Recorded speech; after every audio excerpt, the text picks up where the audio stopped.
All right, good evening to everyone watching us and joining us here on the Atlanta News First Plus desk on this Saturday evening. We're so glad to have you with us. We have a lot that we're working on this evening. I'm going to bring my mic down just a little bit, just because I don't want to be shouting at you. But happy Easter to everyone. We know that you guys all have some plans, but Mother Nature has already started to mix up a little of that. But we're going to let First Alert Meteorologist Cutter Martin talk about that later so you can really plan tomorrow with your family. But first, I do want to dive right into some of the stories that we have really been following and just keeping a close eye on this evening and having our reporters dig into so that we can learn more about them to share it with you. So, first and foremost, we want to talk about the officer involved shootings that we saw last night and this morning. So the first officer involved shooting, the latest one that happened just this morning, took place early this morning. I'm going to bring up some other information just so that we're on track here before we dive into what we heard from police earlier today. So there's not one, there's two, but I'm going to tell you about the first one. So the first one took place on northwest Atlanta near Maddox Park. The officer, according to investigators, shot a person, and both the officer and the person that was shot were taken to the hospital.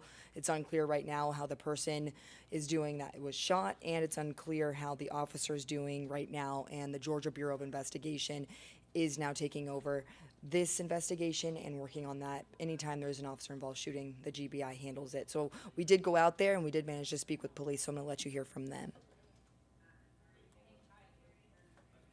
Became immediately irate, exited the vehicle, and began assaulting the police officer. Male driver of that vehicle became immediately irate, exited the vehicle, and began assaulting the police officer.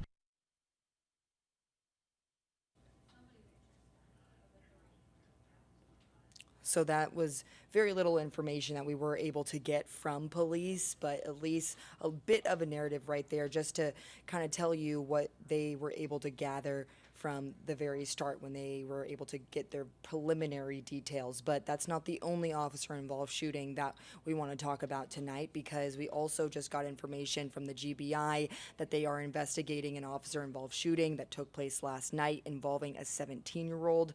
Now, here's what I was able to gather. Just going to look down at my notes for a moment. This took place in South Fulton County, and they said that initially they got a call about a suspicious person, and when they went out to the area in South Fulton, they said that the 17-year-old had a gun underneath his shirt, and they gave him commands to show his hands, and then ultimately they shot at the teenager once, according to police.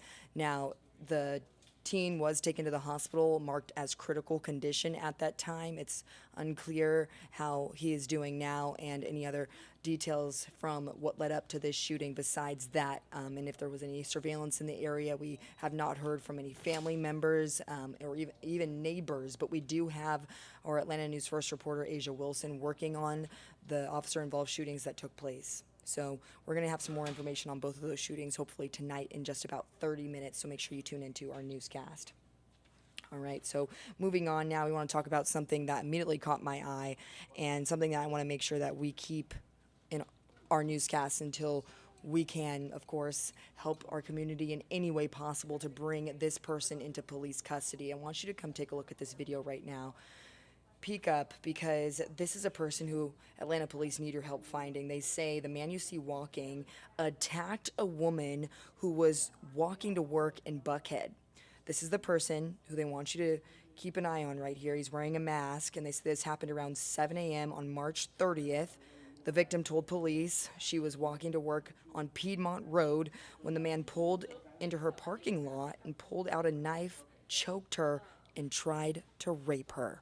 The woman fought him off, and police are hoping, of course, that this video will help give the community a better idea, or someone will recognize this person's walk, their mask, maybe their clothes. And you can see he has a colorful sweater, it appears, and seems very familiar with where he was at. So again, anytime you see someone that has that familiarity and just already seems suspicious, make sure that you let police know, because it could be helpful in a case like that. Okay, so that's the latest out of the Buckhead assault. That's the video that we got out of that area. Now, I do want to lighten things up just a bit because I love stories of perseverance. Always want to talk about that because that's not something that we always see, right? And the news is always usually something like a conversation that we were just having about someone who they're still looking for, an investigation underway. But this is about communities coming together during a very trying time, and it's down in our neighbors in North Georgia and Troup County where a lot of this transpired as it relates to the tornadoes that swept through that area. About last weekend, I believe, is when those tornadoes really swept through and just decimated that entire community. But now they are still going to have Easter celebrations there as a community. The Bethel Baptist Church is a church that is now only rubble. And the pastor there says, regardless, essentially, that this happened to us, we're still going to have Easter celebrations, and they're still going to be collecting supplies that people can use for families who have been devastated by what happened. So I'm going to let you hear from the pastor.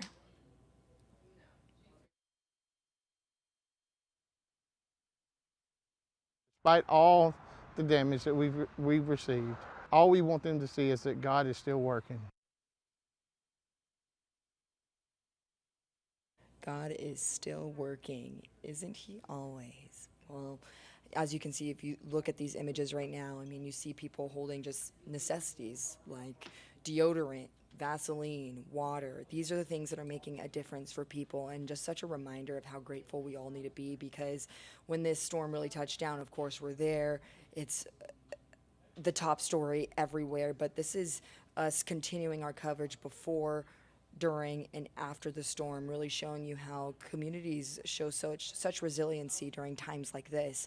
And there's the church right there that you're looking at, really just taking this all in. Imagine if this was your church that you go to every Sunday. This is what it used to look like inside, and now this is what it looks like. So again, just a helpful reminder that pray for the families that are going through this, that are still, dealing with all of this cleanup, and the storm damage and the cleanup efforts that go along with it are really just beginning. And our neighbors in Mississippi also dealing with similar types of situations after the tornadoes swept through there. But now I do want to turn it over to our first alert meteorologist, Cutter Martin, because he does have some good news to talk about this evening. We're going to let you look outside. Ooh, Cutter, look at this. Look at this skyline with the clouds Oh, look over at there. that. Yeah, reflecting. Certainly still chilly out there, feeling like winter, not feeling like an April evening out there. We were near 80 yesterday afternoon. This afternoon, we spent the majority of it in the 40s, feeling at times like it was in the 30s, just because the wind was not really letting up out there. Again, it is very, very chilly this evening. A good evening to you if you're just now tuning in, checking in. You caught up on the latest news headlines with Tori Cooper. Now we're going to shift gears, talk forecast. And we do have more chill in the forecast this evening, overnight tonight into our Sunday, but tomorrow will be warmer than today, and certainly we will see much, much more in the way of sunshine across North Georgia and Metro Atlanta. Maybe not completely sunny, but more sunshine than what we had today. So we're going to be watching and awaiting that sunshine. I think it's a gradual process. We're going to wake up to more clouds than sun, at least in the morning, but we will break out into more sunshine gradually through the day. And what I can say is that for sure, tomorrow will be a much drier day. So even if you don't see as much Easter sunshine as what you're hoping for, at least we will be rain-free. This is a look at radar right now. Again, stalled front, kind of finally getting a push, getting its move on off to the south and to the east. So if you're driving east towards Athens, Clark, Oconee counties, that's kind of the back edge of the rain. Putnam County, this area is seeing sprinkles, very light rain, Lake St. Clair and Oconee, but the back edge is just to your west. It'll be moving in very, very shortly. Again, that's the back edge of the rain. Monticello, you're drying out. Jackson, Georgia. Godfrey, Georgia. Mansfield, Georgia. You all are east, or west rather, of that last little curtain of rain, so drying out. Though we still have low clouds, could still be some sprinkles. The majority of the rain pushing east of Oglethorpe County as well. Enterprise still seeing a little bit of rain. There is that back edge, though. Athens, Danielsville, just some sprinkles there at the moment. So hour by hour forecast, temperatures are already chilly, and they'll continue to drop, but very gradually. We're going to go ahead and drop that first alert as well early evening. So over the next couple of hours, that first alert paired away from the forecast. And notice here, temperatures will cool, but not at any quick pace here again, because the clouds are in place. The breeze is still blowing, looking at a kind of a slow cooling trend into the evening, overnight tonight.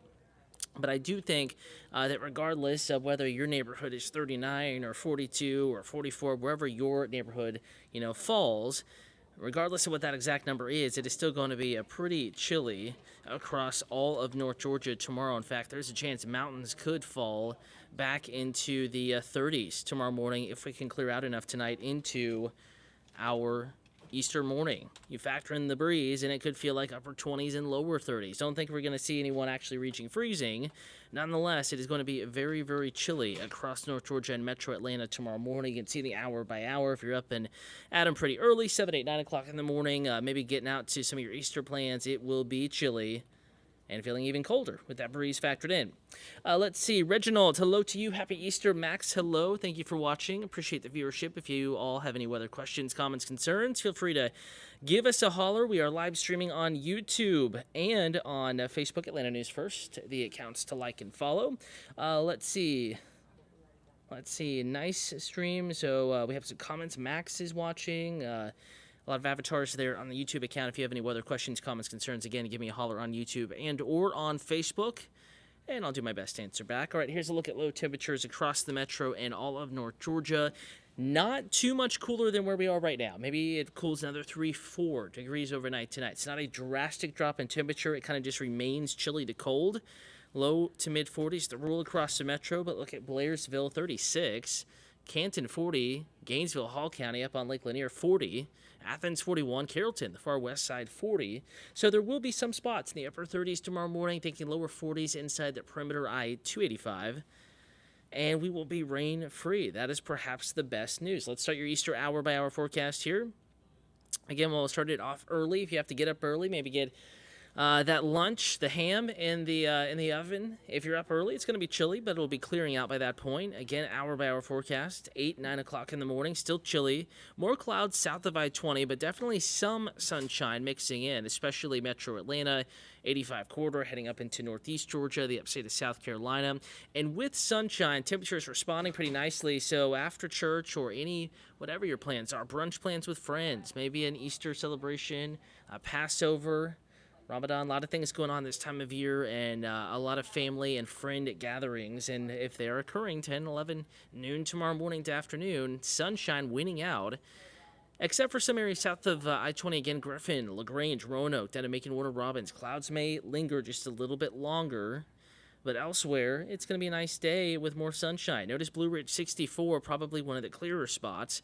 But you see Griffin on this particular forecast model, 60, 4 o'clock in the afternoon. So areas that see more sunshine will be a little bit warmer, even though it's in spots that typically are cooler than everyone else.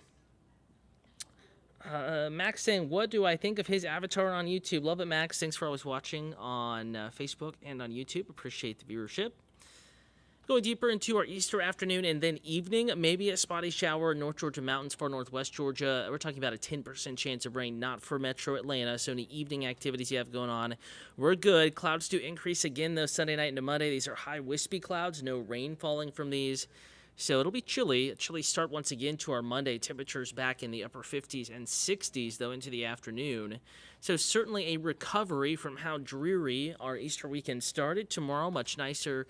Monday, Tuesday, and Wednesday, it's all about the warm-up with more sunshine, especially Tuesday and Wednesday. We are going to bring a rain chance back into the forecast Thursday and Friday. Area of low pressure spinning up across the Gulf of Mexico along the Gulf Coast, and that'll try to send some moisture back into North Georgia, metro Atlanta. Right now, rain coverage, we're going to keep it scattered, primarily Thursday night and a Friday morning. But that could change. We are 1, 2, 3, 4, 5, almost 6 days out from the arrival of any showers and thunderstorms. So something we're going to be watching, but not first alerting you to washout weather or anything like that just yet.